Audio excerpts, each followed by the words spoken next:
Hello everyone. I know you watched this video to accompany you to sleep. So if you like this video, don't forget to like, comment, and subscribe. Also, don't forget to tell me where you are from and what time you watched this video. Let's jump straight into the story. Story 1. In the heart of small-town Kentucky, the Varnell house stood as a forgotten relic of another time, until a contractor's hammer broke through the attic wall and unearthed a chilling secret. A series of preserved human remains, each with a note pinned to the chest. The notes were dated decades apart, and none of the victims were ever reported missing. Who lived in the house all these years? Why did no one notice the disappearances? And most disturbing of all, was the killer still among them? When Douglas Trent swung his sledgehammer into the rotting wall of the attic, he wasn't expecting to become part of a murder investigation. He was just a contractor, hired to restore the old Varnell house in eastern Kentucky. The job was simple: tear down what was beyond repair, reinforce the structure, and get it ready for a young couple who planned to turn the historic property into a bed and breakfast. The house sat at the end of a gravel road just outside the town of Whitley, nestled between a dense patch of woodland and the remnants of what used to be tobacco fields. It had been empty for nearly 6 years, ever since its last known resident, Helen Varnell, a reclusive widow, died in her sleep. She had no children, and distant relatives in Georgia sold the property quickly and cheaply, eager to wash their hands of it. Locals had long whispered about the Varnell house. Kids said it was haunted. Adults just said it gave them a bad feeling. But no one could ever point to anything specific. Helen was eccentric but polite. She kept to herself. No one ever heard screams or saw anything out of the ordinary. Still, people avoided the place. That morning, Douglas had arrived early, sipping stale gas station coffee, ready to get a head start before his crew showed up. The attic was stuffy and full of dust. Old furniture, stacks of yellowed newspapers, and antique boxes crowded the space. But what caught his eye was a section of wall that didn't quite match the rest. The wood was newer, and the nails didn't show the same rust as the rest of the boards. Curious, he grabbed his hammer and started pulling it apart. The smell hit him first. It wasn't the sharp, sour scent of something freshly dead. It was dry, powdery, and ancient. Like a sealed crypt opened for the first time in decades. Behind the false wall was a cavity, maybe 4 feet deep, like a crude coffin built into the structure itself. Inside was a skeleton. At first, Douglas thought it might be a Halloween prank, but then he saw the note pinned to the ribcage. It was yellowed with age, the ink faded but still legible. Forgive me. She knew too much. March 8th, 1977. Douglas stumbled back, heart racing. He pulled out his phone with shaking hands and called 911. Within hours, the property was crawling with law enforcement. Crime scene tape went up. Forensic teams in white suits picked through the attic, careful not to disturb the surrounding structure. What they found was worse than anyone expected. 3 more cavities, identical in design, hidden in different parts of the attic wall. 3 more skeletons, each with a handwritten note, each dated years apart. October 2nd, 1985. He threatened to tell. I couldn't let that happen. June 13th, 1993. I loved her. She betrayed me. April 27th, 2002. He came looking. I stopped him. The names of the victims were nowhere to be found. No IDs, no personal belongings. Nothing to even suggest who they were. Just the bones and the notes. Detective Loretta Mendez, a 20-year veteran of the Whitley County Sheriff's Department, took one look at the scene and knew she was in over her head. She'd worked murders, sure, but never something like this. never bodies spanning decades, hidden in a house that had been legally owned and occupied the entire time. She ordered a full forensic analysis and reached out to the FBI within 24 hours. The media frenzy followed soon after. Reporters camped outside the property. News vans blocked the narrow country road. Everyone wanted to know who the victims were, who put them there, and how no one noticed until now. But as investigators dug into the history of the Varnell house, the mystery only deepened. Helen Varnell had lived in the house alone since 1969, after her husband Harold died of a heart attack. Before that, the property belonged to Harold's parents, who'd built the original structure in the 1920s. The Varnell family had occupied the home for nearly 80 years, but none of the family's known history gave any clue to the horrors within its walls. Helen's obituary painted her as a quiet, kind woman. She had no criminal record, no complaints from neighbors, no signs of mental illness or violent behavior. She was a Sunday school teacher, for God's sake. So how did 4 people end up entombed in her attic? And what did the notes mean? Detective Mendez started at the beginning. With the first dated note from 1977, she combed through missing persons reports from the region, hoping something might align. But nothing in that year, or even the surrounding 2 years, seemed to match the skeleton's likely age, gender, or height, based on preliminary forensic estimates. Then came a breakthrough. The DNA lab identified one of the victims. The remains associated with the 1993 note belonged to a woman named Carrie Lynn Booker, age 32 at the time she went missing. She had been a traveling insurance agent from Indiana, reported missing after she failed to check into her hotel in Knoxville during a routine sales trip. No one ever suspected foul play. Her car had been found abandoned at a rest stop off I-75. Police assumed she was a victim of robbery or wandered off in distress. Her case had gone cold in less than a year. But now, 30 years later, she'd been found. Buried in the attic of a Kentucky home she had no known connection to. The investigation shifted immediately. Detectives began examining missing persons cases from nearby states, stretching the search radius out to 300 miles in every direction. Still, the deeper they looked, the stranger it got. None of the other 3 victims were ever reported missing. No DNA matches, no dental records. It was as if they'd never existed. Ghosts entombed by someone who wanted them to disappear forever. And someone who left behind strange confessional notes, as if the killer felt guilt, or perhaps wanted to be caught. Detective Mendez made a decision. She would build a timeline of everyone who had ever lived in or visited the Varnell house. She started with property records, tracing them back to the original owners. Then she moved to utility bills, letters, school enrollment records, even church directories. Anything to track who came and went. But one name kept showing up in unexpected places. Wallace Griggs.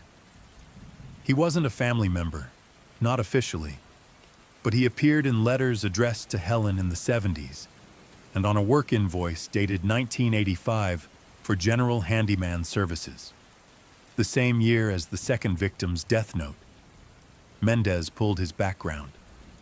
Wallace Griggs was a drifter. Born in Virginia, moved through Tennessee, Kentucky, and Ohio over the years. No permanent address, no known children or spouse. But he did serve a brief stint in county jail in 1992 for trespassing on a private property just 10 miles from the Varnell house. When detectives tried to find him, they discovered he died in 2003, just a year after the final victim's estimated date of death. Did Wallace Griggs live in the house with Helen? Was he a boarder, a secret lover, or something darker, an accomplice, or the killer himself? The only person who might have known the truth was Helen Varnell, and she'd been dead for years, or so they thought.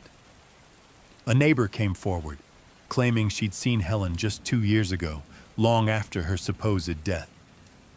"I swear on my mother's grave," said Nancy Boland, who lived across the woods. "It was her. She was standing in the upstairs window, just staring out. The death certificate said Helen Varnell passed away in 2018, but Nancy swore she saw her in 2023, which raised a terrifying possibility. Was Helen still alive? And if so, where was she now? When Nancy Boland came forward with her sighting of Helen Varnell, no one took her seriously at first. After all, Helen had a death certificate. She'd been declared dead at age 84, and her body had been cremated, with the ashes supposedly mailed to a cousin in Georgia. But Nancy was insistent. "I know what I saw," she repeated to Detective Mendez, her wrinkled hands gripping the edge of the station desk. She was standing there, in that upstairs window right above the porch, just like she used to when she was alive, like she was waiting for someone. Nancy had no reason to lie. She was 78 years old, sharp as ever, and had lived in the house directly across the woods from the Varnell property for over 40 years. She'd watched Helen tend her garden, drag her trash cans down the gravel path, and smoke on her back porch in the evenings. The two weren't friends exactly, but there had been a quiet understanding between them. A nod when their eyes met. A wave now and then. Enough to know a face. "When was the last time you saw her?" Mendez asked. Nancy didn't hesitate. "March 3rd, last year. I remember because it snowed that morning, just a dusting. She was up there, staring out. No lights were on in the house, just her face in the glass. And then she stepped back and was gone." If Nancy was right, that meant Helen Varnell had been alive 5 years after her reported death. That made Mendez uneasy. She pulled the death certificate from records. It listed cause of death as natural causes. Attending physician, Dr. Calvin Rowe. Cremation ordered by a cousin, Gwen Varnell of Macon, Georgia. She called the cousin first. Gwen answered on the second ring. Her voice was wary. "Detective, I only ever met Helen once," Gwen admitted. "I inherited the house by default. We weren't close. My father handled everything. When we got the call that she passed, the paperwork came through, and we signed what we needed to. The ashes were sent to us, yes. But who's to say what was really in that urn?" It was an odd thing to say. Gwen's voice had a hint of resentment, as if the house had been a burden she was glad to offload. Mendez asked about the doctor, Calvin Rowe. "I don't know him," Gwen said. "He wasn't family. Maybe he was a local physician she used. I never spoke to him." That didn't sit right, so Mendez dug deeper. There was no record of a doctor. Calvin Rowe licensed in the state of Kentucky in 2018. No tax filings, no practice registration, no hospital affiliation. The death certificate was a forgery. Suddenly, everything changed. Mendez ordered an official review of the document, and a state medical examiner confirmed it was counterfeit. The county coroner's office had no record of Helen's body, no cremation logs, and no paperwork submitted from that address during the time period. That meant only one thing: someone faked Helen Varnell's death. But why? And who had the resources to forge an entire identity for a doctor, submit fraudulent paperwork, and manipulate probate to transfer the house? Either someone had an elaborate plan, or this went deeper than anyone realized. Mendez reopened the case under a new title. Missing person, Helen Varnell, presumed alive. Her team issued a regional alert and began canvassing the area again, looking for any trace of the woman long believed dead. Then came the break. A local librarian named Frances Keller came forward after seeing news reports. "I didn't know it was related to the Varnell house," she said nervously. "But I remember this one time, maybe last summer. A woman came in, older, looked frail. She was asking for books on embalming and home preservation techniques." Frances paused. "She never gave a name, paid in cash. But I remember her hands. She wore gloves, even in July. And her eyes. She looked like she hadn't slept in years." Frances pulled surveillance footage from that week. The grainy black and white image showed a hunched woman in a long coat and wide-brimmed hat, head down. But Mendez recognized the shape of her face. Even through the blur, the bone structure matched known photos of Helen Varnell from her 60s and 70s. She was alive and walking free. But why the gloves? Why the interest in embalming? And more importantly, where had she gone? The team pulled receipts from local pharmacies, supply stores, and even veterinary offices, casting a wide net for any purchases that might suggest someone preparing to hide, preserve, or manipulate human remains. That's when they found the receipt. 2 years earlier, a bulk order for formaldehyde, surgical gloves, gauze, and heavy-duty plastic wrap had been made from a supplier in Lexington, Kentucky. The delivery address? P.O. Box 421. Registered to a shell business named Green Meadow Cleaning Services. A business registered to Wallace Griggs, the man supposedly dead in 2003. Mendez stared at the screen in disbelief. If Griggs was dead, who was running the business in his name? Or had his death been faked too? She ordered his death certificate reviewed, and just like Helen's, it was forged. There was no record of a burial, no medical certification. The funeral home listed no such service on that date. Wallace Griggs may still be alive, or someone was using his identity. Then came another shock. A forensic anthropologist reviewing the attic remains made a startling discovery. The oldest skeleton, the one with the 1977 date, had a healed break in the femur. A break that had been treated with a very specific type of metal pin no longer in use after 1975. She sent the serial number on the pin to a medical implant registry. The patient's name? Wallace Griggs. The killer had entombed someone in the wall with his own implant.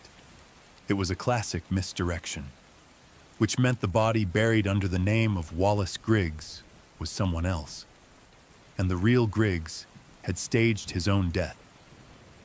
But how?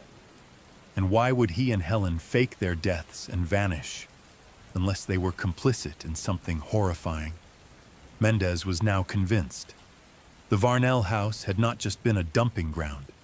It had been a carefully managed graveyard, curated over decades by two people who had mastered the art of living in plain sight, while hiding unspeakable secrets. A new team of cold case analysts was brought in. They ran composites of the unidentified skeletons, built facial reconstructions, and began circulating them to law enforcement databases and public agencies. Weeks passed. Then, finally, one match. The victim dated June 13th, 1993. I loved her.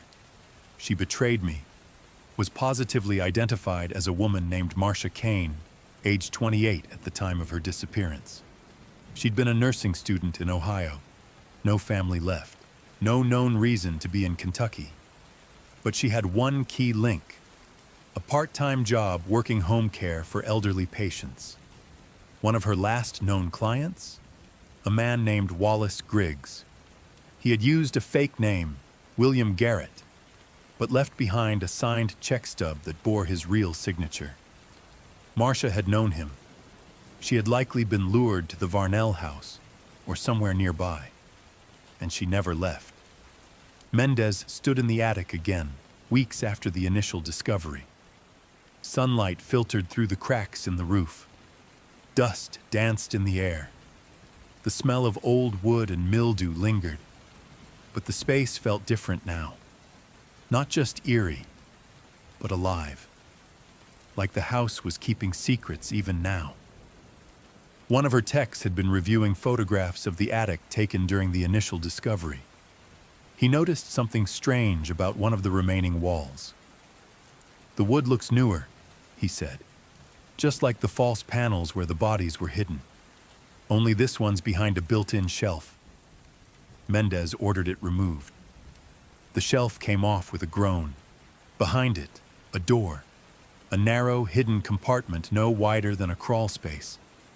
Inside, they found a journal, bound in cracked leather, pages yellowed. It belonged to Helen Varnell, and the first line chilled Mendez to her core. "They think I'm dead, but I've never been more alive." Detective Mendez stared at the cover of the journal, its worn leather almost black with age. She didn't open it right away. Instead, she called in her evidence technician to photograph every angle. Gloves on, tweezers, documented chain of custody. This wasn't just a diary. This was a possible confession. Once the book was safely bagged and brought back to the precinct, Mendez took a deep breath and began reading. The first few entries were simple. April 9th, 1981. The rain is heavier than usual. Wallace thinks the roof will need repair soon. I told him to wait. The attic keeps its secrets better when the storm drowns the silence. Odd. It didn't take long before the tone shifted. June 12th, 1982. The first one didn't mean to die. He fought too hard, too loud. Wallace panicked. I told him the walls would hold.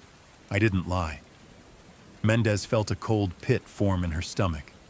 Helen wasn't an innocent bystander. She was a willing accomplice. October 3rd, 1984. He says I'm the only one who understands him. I don't correct him. Understanding is dangerous. He trusts me. That's enough. I cleaned her face, wrapped her in silk. It was the least I could do. She looked peaceful. They always do, when the screaming stops. The entries continued for decades, often vague, poetic, and haunting, but the themes were unmistakable. Manipulation, murder, concealment.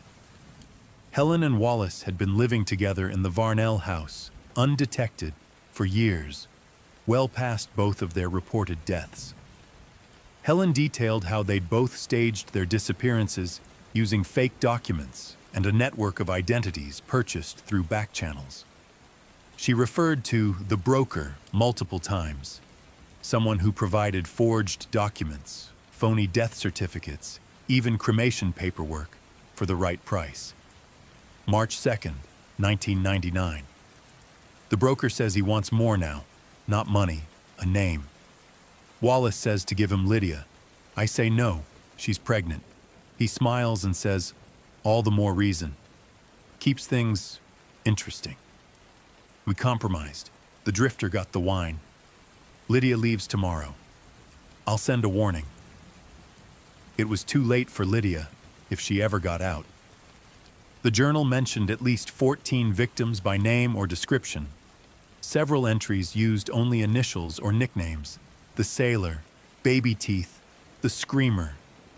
But others were more detailed, like the man in 1987, August 5th, 1987.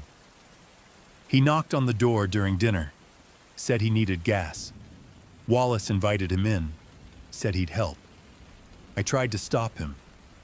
The boy couldn't have been more than 17. He cried so much. It's worse when they cry like that. I couldn't finish my soup. The entries showed a chilling progression, from complicity to normalization. Helen had once resisted, even mourned the victims, but by the mid-90s, her tone was detached, even proud. May 14th, 1996. 6 now.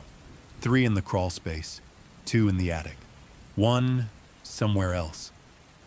Wallace says I'm good at remembering. I told him I was a nurse once. He laughed. You still are, he said. You help people pass. One passage stunned the team. December 9th, 2003. I told the world Wallace was dead. He liked the idea. Make me a ghost, he said. Let me haunt them. The funeral was quiet. No casket, no mourners, just me and the paper. The broker filed the certificate. Now it's just me and the house and the breathing in the walls.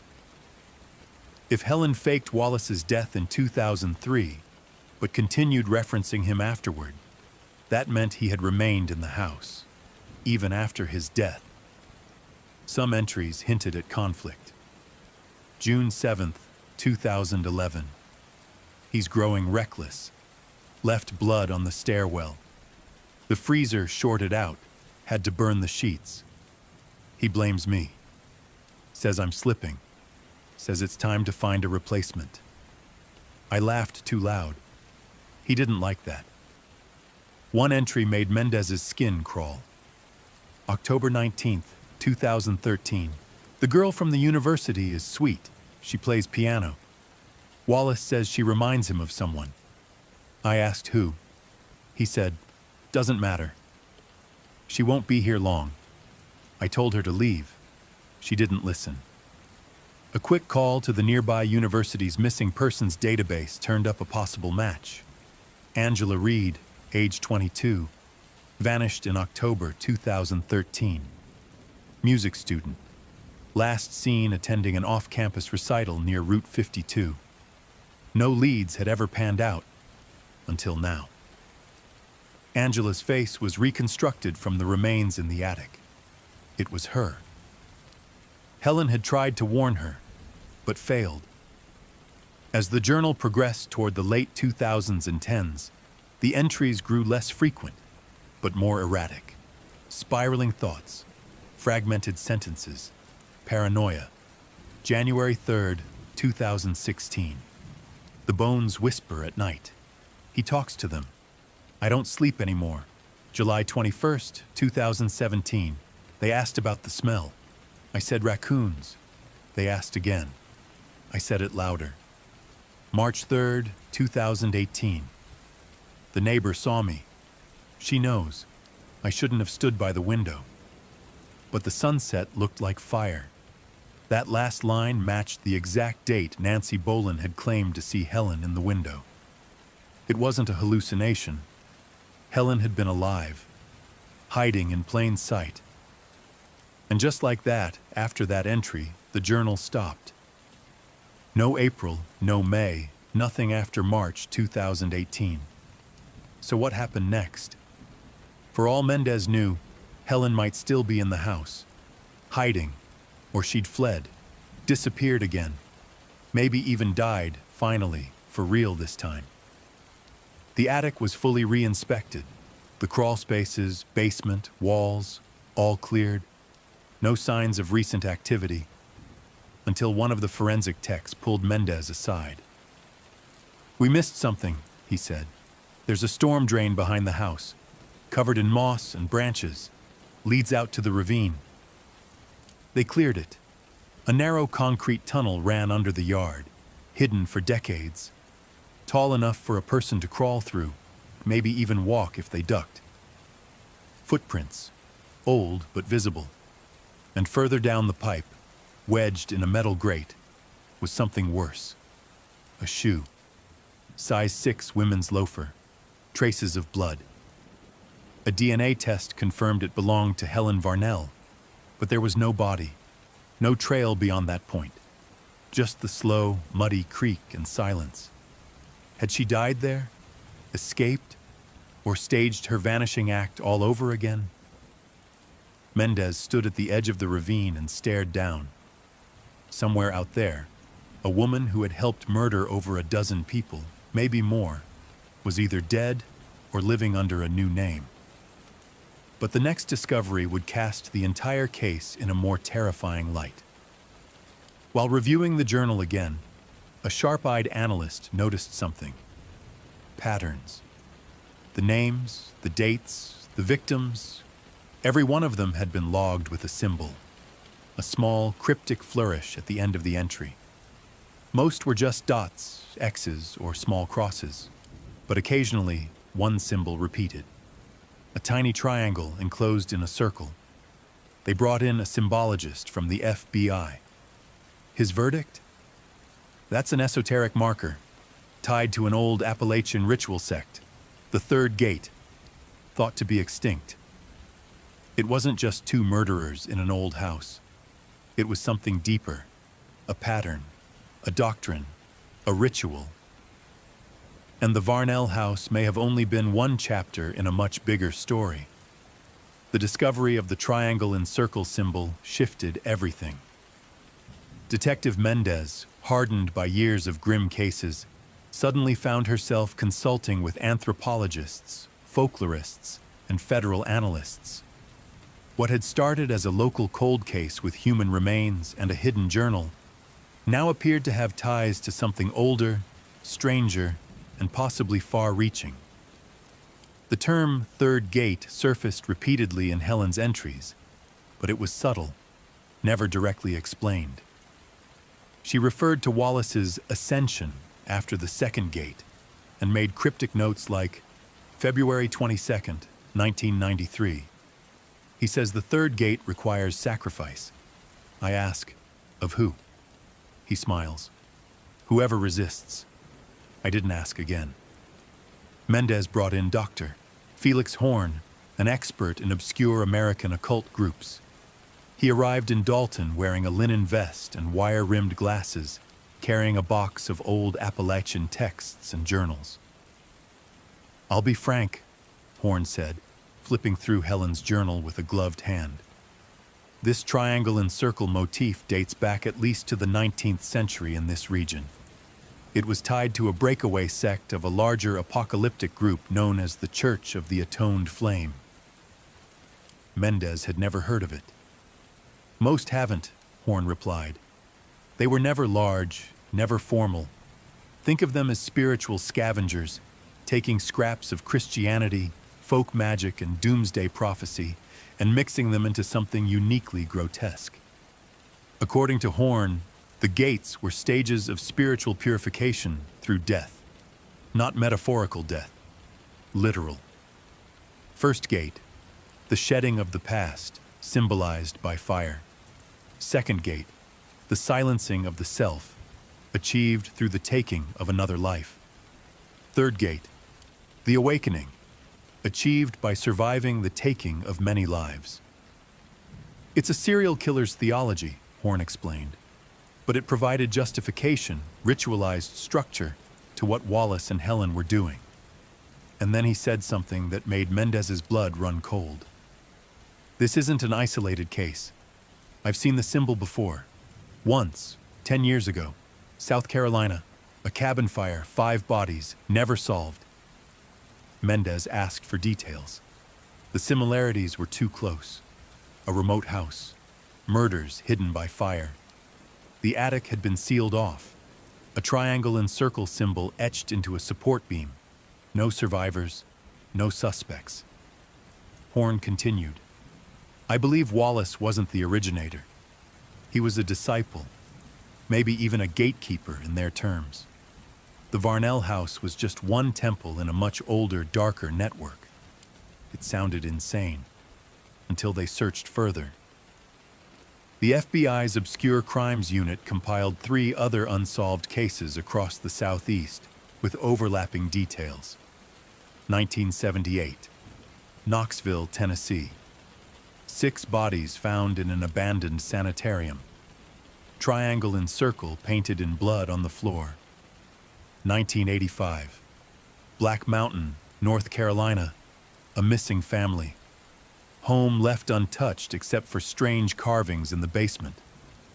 1997, Henderson, Georgia. A preacher vanished. His church burned. Found inside were bones. None his. The thread? Silence, obscurity, and the symbol. Each time someone disappeared, someone else died, and someone else inherited the darkness. In Helen's journal, there was one final reference that mattered. April 4th, 2018. The voice said, "It's time. The third gate is near." I asked who speaks. He said, "The Hollow Father." Wallace never called him that before. Something's changed. I'm afraid. It was the last written line before silence. No signature, no date stamp, just a smudged mark at the bottom, a triangle incomplete. Mendez didn't know what it meant, but she wasn't ready to dive into cult theories yet. She focused on hard facts. A new team was dispatched to comb through Varnell House again, this time specifically searching for symbols, altars, markings, anything religious or ritualistic. They found it in the basement. Behind a false wall in what had once been a coal room was a hollow space. Inside, an old wooden chair, rotted with age. Dozens of bones, arranged in concentric circles. The symbol carved into the concrete. A mirror, shattered. But strangest of all, taped to the back of the wall was a Polaroid photograph. Mendez stared at it under the forensic lights. Two people. Wallace Varnell, older, beard-grown, gaunt, pale, and beside him, a younger man, smiling. No name, no note. But the back of the photo was dated 2016. That meant Wallace had not only survived past his faked death in 2003, he had taken on a successor. Was this the Hollow Father, or someone else? Was he passing on the doctrine? Mendez issued a BOLO on the unknown man in the photo, but there were no hits. Then something chilling happened. A call came in from nearby Murray County. A woman, terrified, claiming her sister was missing, and the last place she went was to a property she was photographing for a historic registry. An old homestead, about 20 miles from the Varnell house. She sent a photo from her sister's phone. Mendez nearly dropped it. Etched into the front door frame, almost hidden in vines and dirt. The triangle in a circle. Another house, another shrine, another gate. The new location was a 2-story farmhouse at the end of a rural road near Crandall, Georgia. It had been empty for years, or so the locals believed. The land was overgrown, the mailbox caved in, and kudzu covered most of the porch. From a distance, it looked like the woods were trying to reclaim it. Detective Mendez arrived on site with a full team. The missing woman, Rachel Givens, 28, had last been seen photographing abandoned historical properties for a nonprofit preservation group. She was experienced, cautious, and never entered alone. But this time, her sister said, she was rushed. The house had been left off the historical registry due to unconfirmed folklore and owner resistance. In other words, it had a bad reputation, and no one wanted to touch it. Rachel had gone inside anyway. The team breached the house cautiously, announcing their presence. No immediate signs of movement. The first floor smelled like mildew and rot, but unlike the Varnell house, this place felt lived in.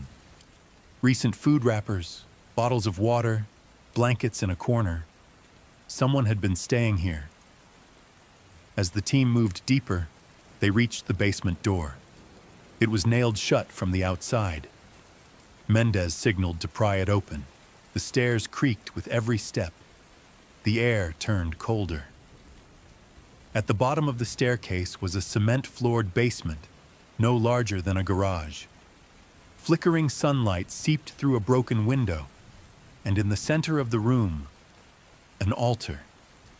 3 items rested on it: a glass jar filled with teeth, a melted black candle still faintly warm, a notebook. They collected everything. In the corner, beneath a pile of dirty linens, they found a small pool of dried blood. DNA later confirmed it belonged to Rachel Givens, but Rachel was not there. No body. No sign of where she'd gone. Just a message, written on the basement wall in black paint. The third gate is not a place. It's a choice. Mendez opened the notebook. The writing was jagged, manic, rambling about cleansing and the silence between screams. But one phrase kept repeating, "I was chosen." I watched the father rise. Then, a drawing. A man, faceless, arms outstretched, surrounded by fire. Beneath it, one line. "He waits in the attic." A chill ran through the team. The references were too direct, too familiar. This wasn't a copycat. It was connected. Back at the lab, the handwriting in the notebook was analyzed and did not match Helen Varnell's or Wallace's. That confirmed the worst. A new player. Whoever the Hollow Father was, he wasn't Wallace, or at least not anymore, and he was building something larger. Over the next several days, the investigation exploded. A hidden room in the Crandall house's attic revealed wall carvings with dozens of names, some first names, some full. 18 of them matched active missing persons cases dating back to 2006. Another 4 were confirmed as deceased through unrelated investigations, which left dozens unaccounted for. Some dated as recently as January 2025.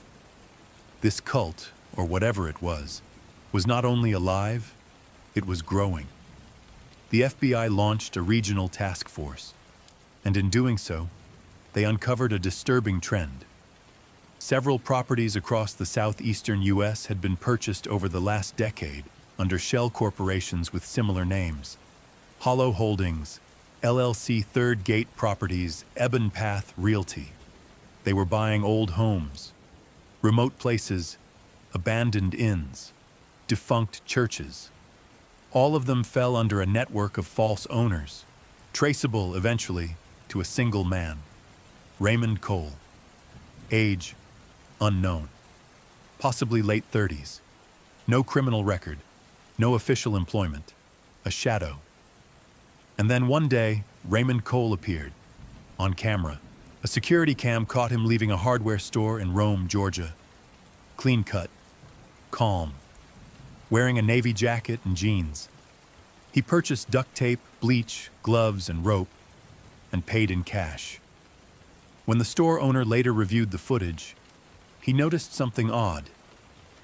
As Cole left the store, he looked directly at the camera and smiled.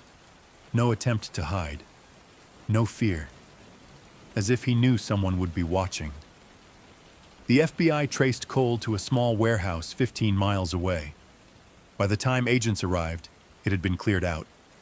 Except for one thing, a box. Inside it, a photo. Helen Varnell. Alive. Older, thinner, but unmistakably her. The image had been taken from a distance. She was walking through a farmer's market. No location listed. No date. Just scrawled on the back, "Mother of the Gate." Mendez was stunned.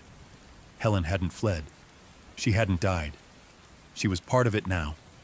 Or worse, she had always been. What if she hadn't been manipulated by Wallace? What if she'd created Wallace? That theory got darker when they found a second journal at the bottom of the box. Helen's. A continuation. June 14th, 2020. "I miss the attic," it whispered. "Raymond is stronger than Wallace. Less mercy, more fire. He says we were meant to break the world, piece by piece, house by house. The third gate is ready. We will open it soon." That same week, a 911 call came into dispatch. A young boy's voice, frantic. "There's a man in the woods. My sister's gone. There's a church. It's burning. He's watching it burn." The call dropped before it could be traced fully. But for a moment, in the background, a voice was captured faintly. Older, male, whispering. Analysts enhanced the audio. One line was clear: "The gate is open. Step inside." The fire at the church in Walker County burned fast and hot. Arson investigators later said the accelerant was commercial grade. It had been abandoned for years, Yet on the night it went up in flames, several nearby residents reported seeing a procession of figures in robes walking toward the building in silence. None of them came out. When first responders arrived, the building had collapsed in on itself. Charred wood, melted pews, a scorched metal cross fused to the floor. No bodies found. But inside the ash near what would have been the pulpit, the fire department found something bizarre. A sealed door. It wasn't part of the original church. It had been installed into the floor, metal bolted from below. When pried open, they found a narrow staircase descending into earth. The air that flowed out was damp and stale. The space below wasn't on any blueprint. Detective Mendez was called to the scene. What lay beneath the church wasn't just a basement. It was a bunker, concrete walls, industrial vents, several rooms. In one, rows of empty beds. In another, a projector and screen. The final room, locked with chains, contained walls covered with drawings. Children's drawings. Each had the same symbol repeated again and again. Triangle within a circle. Sometimes drawn in crayon, sometimes painted.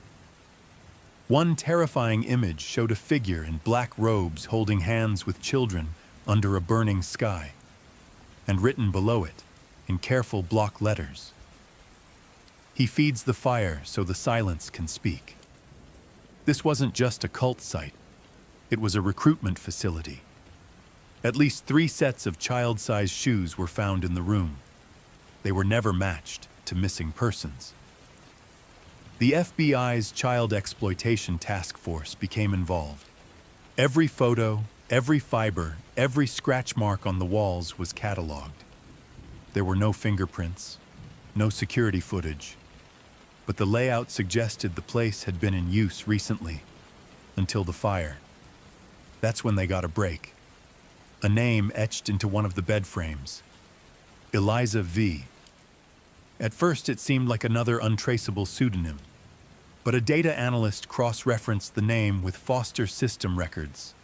Eliza Varnell, age 11, listed as deceased. Died in 2003 fire at the Varnell house. But there was no birth certificate, no medical records, and no grave. Mendez called Dr. Horn back in. When she showed him the name, his face turned pale. He opened his files and pulled out a photo from Helen's first journal, the one with the burnt edge. A picture of a little girl, brown hair, dark eyes, smiling. On the back, "To my Eliza. When the time is right, ascend." Helen had a child, and she'd never told anyone. Horn said, "In cultic traditions like this, it's not uncommon to believe children born during or after a ritual ascension are marked, holy or cursed. They're called seedlings, meant to carry on the fire." But Eliza wasn't in the system, which meant one thing. She was hidden, raised within the cult, and based on what was found at the church, she may now be a leader herself. The story was unraveling in terrible ways. Wallace had been the face, the public monster. Helen had been the believer. Raymond Cole was the fire starter, the architect of expansion. But Eliza? She was born into the silence and might be shaping its future. The notebook recovered from the Walker County site had only one legible page, scorched around the edges. It appeared to be a child's handwriting, but mature beyond its years. "They speak from the attic. They say the world outside is broken. We must make it clean, burn the lies, silence the noise, build the new house, the one with no doors. Only those who hear may enter." The FBI dubbed it the house with no doors. A metaphor or a real place? Satellite imagery of properties owned by Hollow Holdings began to focus on a stretch of mountainous land in the Chattahoochee National Forest. One large structure appeared on aerial scans, remote, buried in trees, with no marked roads leading in or out.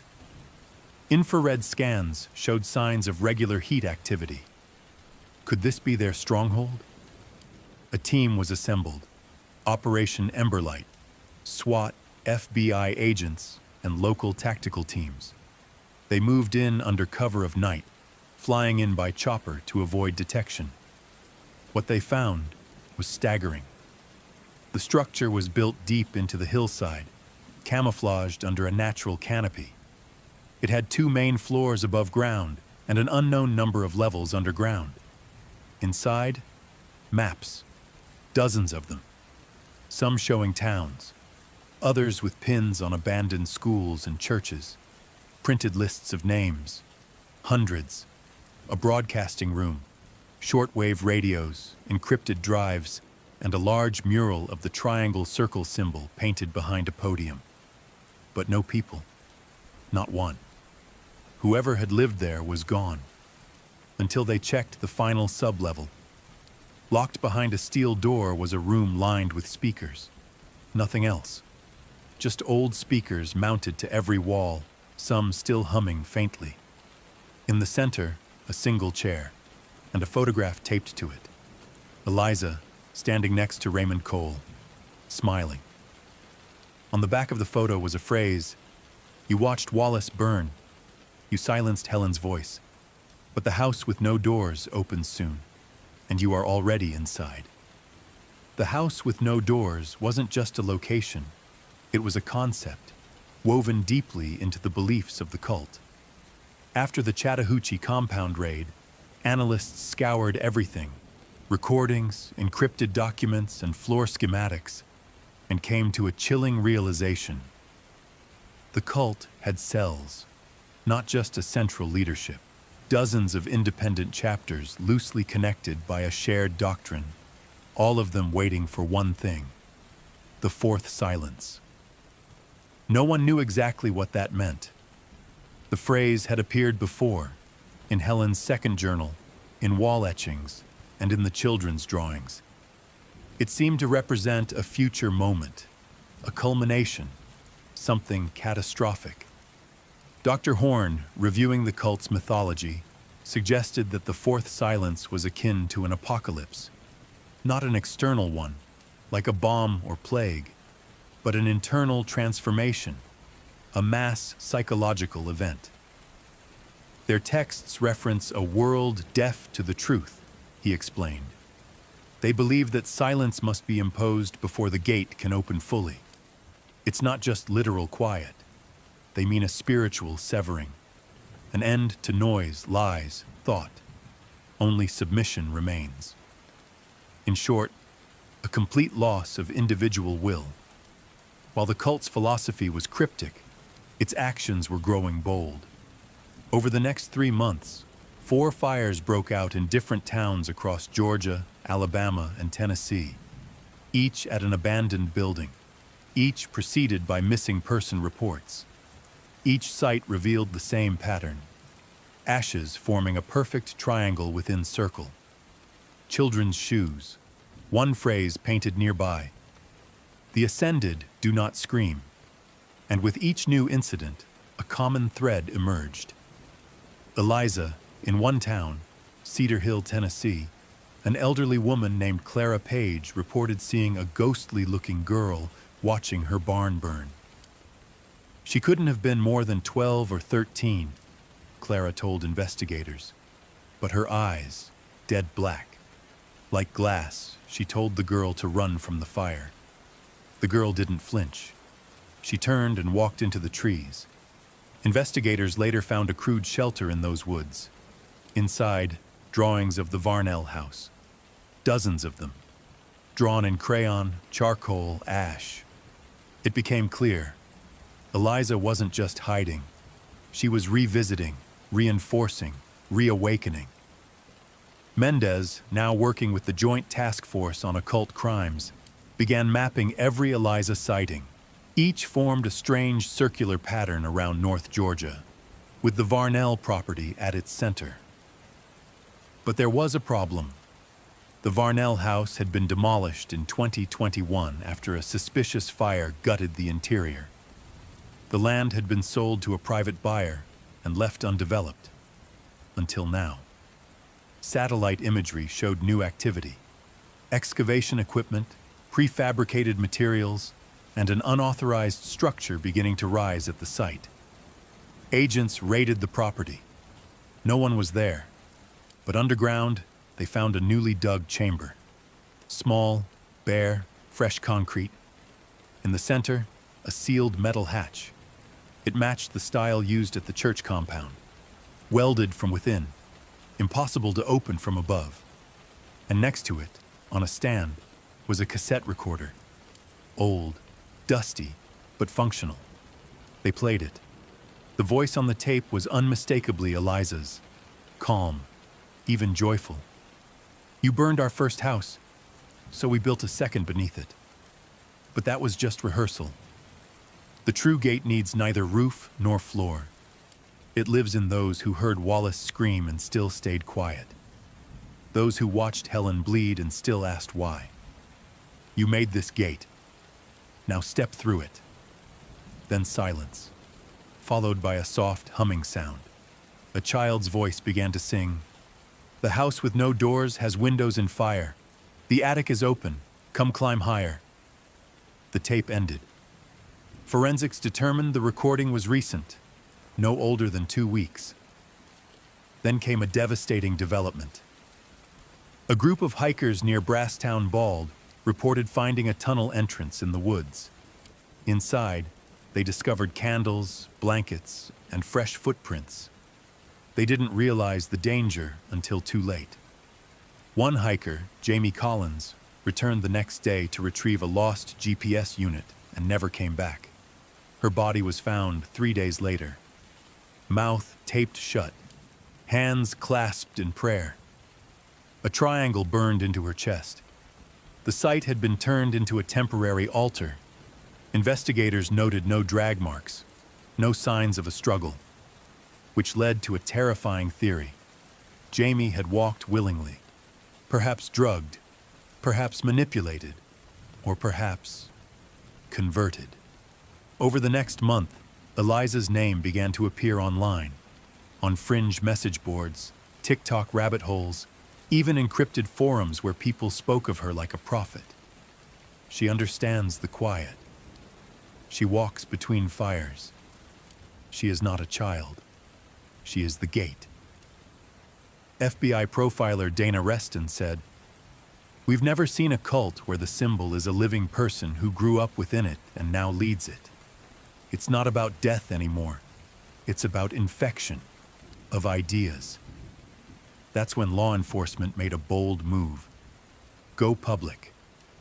The Bureau released images of Eliza, warned of a dangerous domestic extremist network, and urged any witnesses to report sightings immediately. Some experts feared this would only elevate her. They were right. A week later, a video surfaced on the dark web, black screen, a voice over static. "You're chasing ghosts. You think we hide, but the gate is open now. You're just walking into the attic."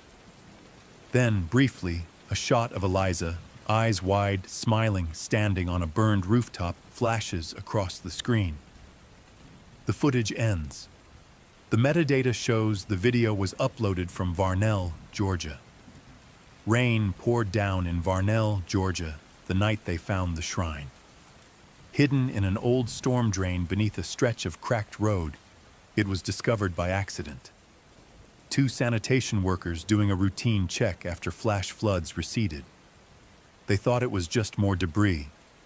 What they uncovered would launch the most intense phase of the investigation yet. The drain had been converted.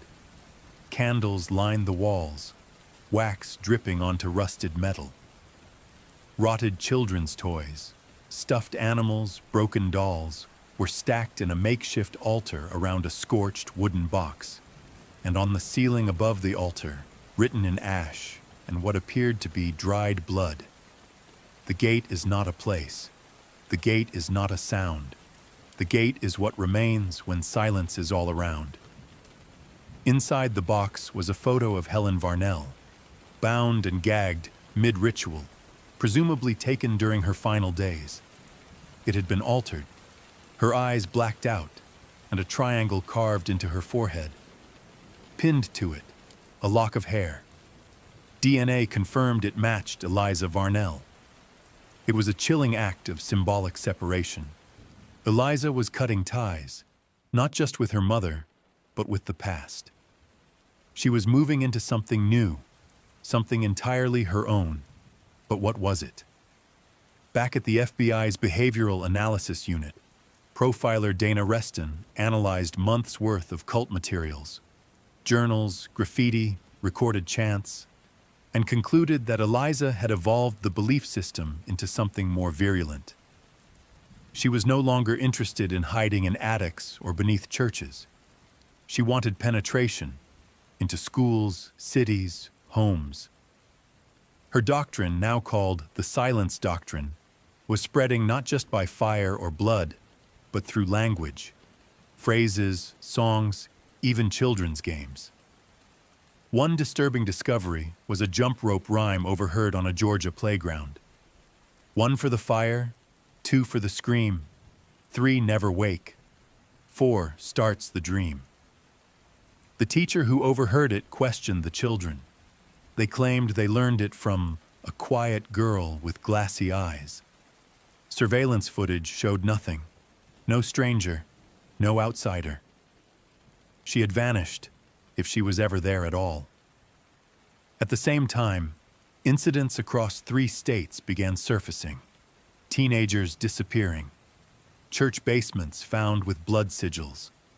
A podcaster in South Carolina received a voicemail of whispered chanting, followed by his own voice repeating, "I'm ready to ascend." He never made the call. The voice pattern was analyzed. The whisper was Eliza's. This wasn't haunting. This was infiltration, and the feds were always one step behind. It became clear that the house with no doors wasn't just a place or a prophecy. It was a network, an idea spread like a virus, passed from one mind to the next, mutating along the way. Dr. Horn proposed a new theory. Eliza Varnell isn't just leading them. She's becoming them. She's erasing herself, piece by piece, so her doctrine can live in others. She's turning her very identity into a myth, a weapon. Meanwhile, a tip from an anonymous burner phone led agents to a rural gas station near Ellijay, Georgia. Security footage revealed a girl resembling Eliza, buying a can of lighter fluid and a map. She looked straight at the camera, then winked. On the map, the Appalachian Trail, and a word scrawled across it. Silence. It matched a previous phrase from Helen Varnell's second journal. The path of ascension winds along the ridge. To walk it is to leave noise behind. Eliza was moving north. A mobile command unit was deployed to Blue Ridge. Drones were launched. Infrared was used to scan valleys and caves. But the closer they got, the stranger things became. Radio signals distorted. GPS coordinates scrambled. A team hiking into a marked hot zone vanished for 6 hours. When they emerged, they were uninjured, but different. One officer, Nicholas Red, began humming the same rhyme from the playground. Over and over. He had no memory of where he'd been, just one sentence on repeat. "We're already through the gate." His vitals were stable. His blood work showed no drugs, but he refused to speak. He just smiled. They quarantined him. His smile never faded. That night, 4 more people across 3 counties were reported missing. In each case, family members claimed the person left in silence. No note, no bags, no trace. Just gone. In one home, police found a scrawled message in lipstick on the bathroom mirror. "The attic was never above us. It was inside you the whole time." Public panic began to swell. Online forums exploded with speculation. Conspiracy theorists claimed the government was covering up a psychological weapon. Religious extremists called it the rise of the false prophet. A rogue subreddit named House with No Doors grew to over 150,000 members in a matter of weeks. Their tagline, "We don't follow Eliza, we become her." Authorities shut it down, but mirror sites sprang up instantly. The doctrine had left the woods.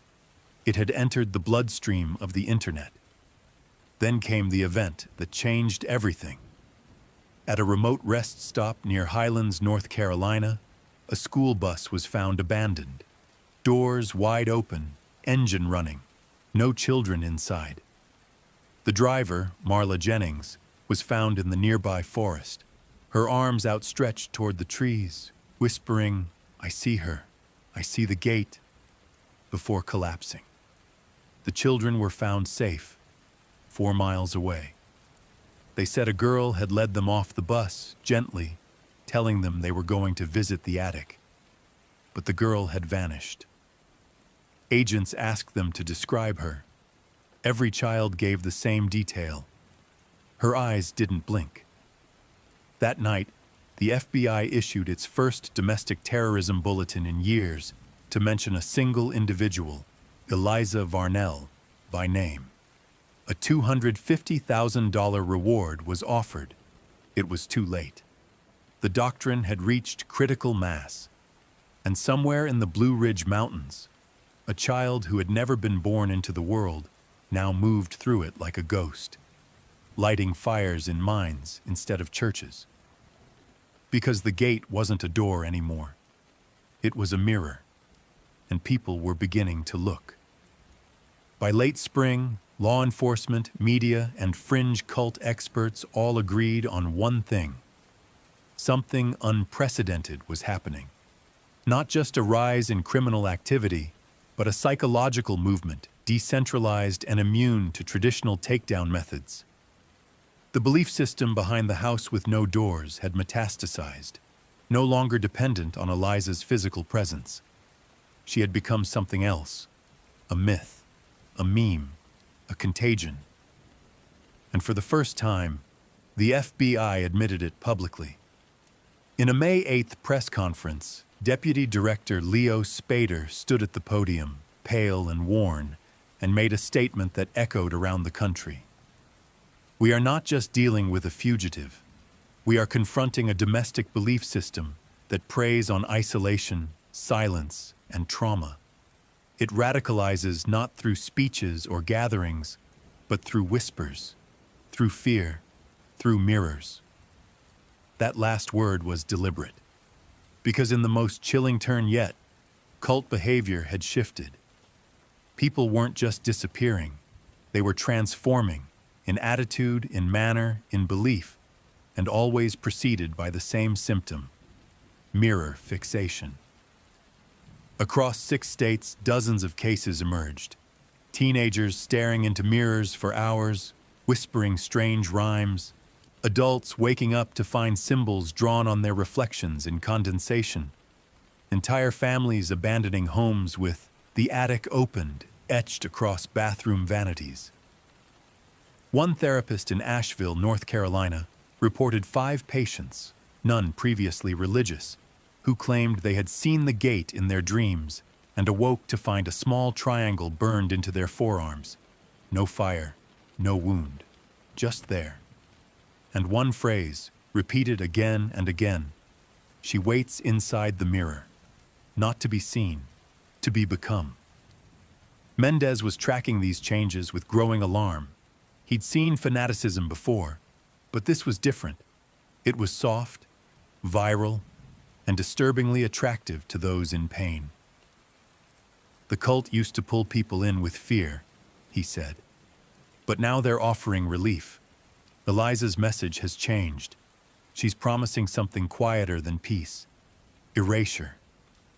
People who felt overlooked, unheard, or unloved were now walking toward her willingly, not as victims, but as volunteers. One of the most telling cases was Lisa Harmon, a 38-year-old nurse from Macon, Georgia. a dedicated mother of two, no mental health history, no criminal record. She disappeared on April 19th. 3 days later, she was found in an abandoned motel on the edge of town, surrounded by candles, with dozens of photos of Eliza pasted to the wall. Eliza as a child, Eliza at the compound, Eliza in digital art-style composites, even renderings of what Eliza might look like at age 30. Lisa had taken all of them from the internet. When questioned, Lisa said nothing for 12 hours. Then she whispered, "She's not just coming. She's already inside. I saw her, she wore my face." Then Lisa began laughing, softly, constantly. She hasn't stopped since. Psychiatrists have no diagnosis. Meanwhile, intelligence analysts discovered a chilling reality. The cult's evolution was algorithmic. Social media data indicated the doctrine spread most efficiently through certain phrases embedded in ASMR videos, unlisted YouTube live streams, even TikTok mirror challenges. Each used a combination of audio triggers and rhythmic visual patterns that subtly matched the original Varnell chants. A rogue AI-generated video titled "Enter the Attic" was viewed 2.4 million times before being removed. It featured slowed-down images of a burning house overlaid with whispered affirmations. No sound, no self, no scream. The uploader was anonymous, but metadata traced it to a VPN IP linked to one of the original Varnell property deeds. Back in the mountains, strange occurrences were escalating. Campers heard crying in the woods, then laughter. Triangle-shaped crop patterns appeared in abandoned fields. And one night, a hiker near Blood Mountain recorded a faint audio anomaly on his phone. Children singing. Up the stairs, past the door, into dark where thoughts don't soar. One by one, we leave the skin. Come inside, the gates within. That's when a second wave of disappearances began. 37 people across 5 states, all within 2 weeks, all from different towns. No shared religion, no political links, no mutual contacts. Just gone. Only commonality?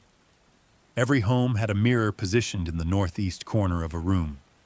In each, fingerprints, small, childlike, were found inside the glass, not outside.